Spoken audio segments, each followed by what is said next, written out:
আসসালামু আলাইকুম সবাইকে। সবাই কেমন আছেন? বাড়িতে আসার পর ৩ বেলায় গরম খাবার খাওয়া হয়। কারণ কি আমাদের এখানে প্রচুর পরিমাণে ঠান্ডা। একটু রোদ ওঠে কিন্তু ঠান্ডার প্রবণতা অনেক বেশি। আর আমার যেহেতু ঠান্ডার সমস্যা তাই ৩ বেলায় গরম খাবার খাওয়া হয়। তো আজকে অনেক কাজের সমস্যার কারণে আমার মা রান্না করতে পারে নাই। দুপুরবেলা আমি বসছি রান্না করতে। ভাত রান্না হয়ে গেছে রাইস কুকারে। তরকারিটা রান্না করব। আর এটা হচ্ছে একটা নতুন তরকারি অনেক বছর পর আমি খাচ্ছি। আর অনেকদিন পর মাটির চুলায় রান্না করতেও বসছি। আর মাটির চুলায় রান্না করতে অনেক ভালোই লাগে। তবে একটা সমস্যা খড়িটা ধরানো পর্যন্ত একটু কষ্ট। যতক্ষণ না খড়িটা ধরে যায় ততক্ষণ কষ্ট। খড়িটা ধরলে আর কোনো চাপ নেই। এখন আমি এই যে খড়ি ধরিয়ে দেখেন মাটির চুলায় কত সুন্দর করে রান্না করবো সেটাই আপনাদের সাথে শেয়ার করতেছি। জানেন তো ভিডিও না শেয়ার করলে আমার ভালোই লাগে না। মাটির চুলার আগুনগুলো যখন বের হয় দেখতে অনেক ভালো লাগে। যখন বাসা বাড়িতে গ্যাসের চুলায় রান্না করি অনেক বেশি মিস করি মাটির চুলাকে।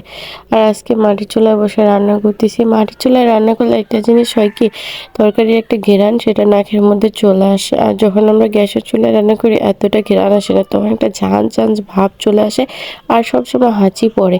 আর এখানে দেখেন আমি সব দিয়ে তেলের মধ্যে কষিয়ে নিচ্ছি। আদা রসুন কোনো ঝাঁঝ নেই।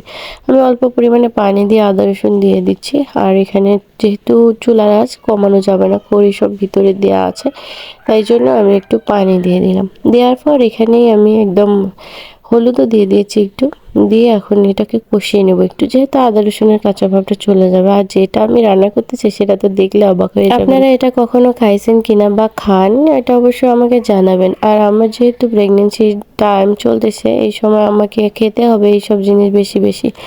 আর বাচ্চা পেটে থাকলে ক্যালসিয়াম প্রচুর খাইতে হয়। আমি যেহেতু ক্যালসিয়ামও খাচ্ছি তারপরেও আমার একটু সমস্যা লাগে, তাই আমি এই ক্যালসিয়ামের ব্যবস্থা করছি। খাবারের মধ্যে যদি ক্যালসিয়াম পাওয়া যায় তাহলে আর কি বলেন, খেতে তো হবেই। আর খাবারটা আহামরি কস্টলি নয়, এটা হচ্ছে খুবই কম দামে। একটা ছাগলের পা মাত্র 25 টাকা করে।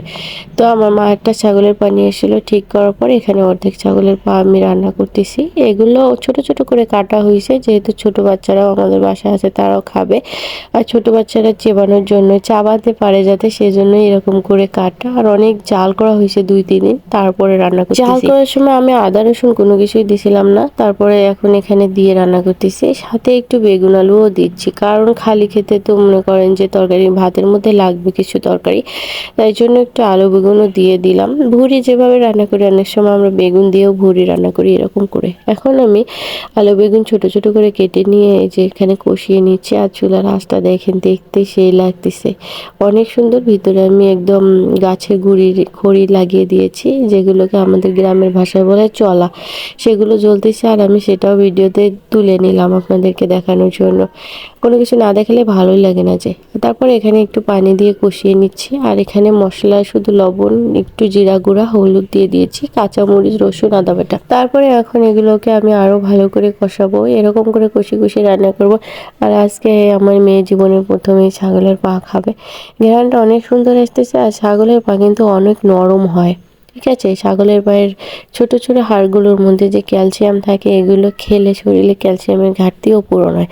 যাই হোক, খাবারটা সব মিলিয়ে অনেক পুষ্টিকর হবে। আর ঘ্রাণও যেমন বের হচ্ছে দুপুরবেলা গরম ভাতের সাথে খেতে মাশাআল্লাহ মনে হচ্ছে অনেক ভালোই লাগবে। নিজের হাতে তার উপর রান্না করতেছি, লবণ ঝাল ভালো মতো টেস্ট করে দেখেছি। এখন পানি দিয়ে দিচ্ছি একটু সিদ্ধ হওয়ার জন্য। পানি দিয়ে আমি এখন এটাকে ঢাকনা দিয়ে কিছুক্ষণ সময়ের জন্য ঢেকে দিব, কারণ ঢাকনা না দিলে বেগুনগুলো সিদ্ধ হবে না। বেগুনগুলো কেমন জানি একদম হয়ে গেছে, বুড়া বুড়া লাগতেছে, তাই জন্য আমি একটু পানি বেশি করেই দিয়েছি। যেহেতু কষানো হয়েছিল কম করে দিলেও হইতো, তারপরেও আমি বেশি করে পানি দিয়ে এখন ঢাকনা দিয়ে ঢেকে দিচ্ছি কিছুক্ষণ হোক, তারপর আবার আসতেছি আপনাদের সাথে। তো এই যে আমার রান্না শেষ, পাতির মধ্যে ঢেলে নিলাম। তো সবাই ভালো থাকবেন, সুস্থ থাকবেন, চ্যানেলটাকে সাবস্ক্রাইব করে দিয়ে পাশে থাকবেন, একটা সাবস্ক্রাইব করে দেবেন। আল্লাহ হাফেজ।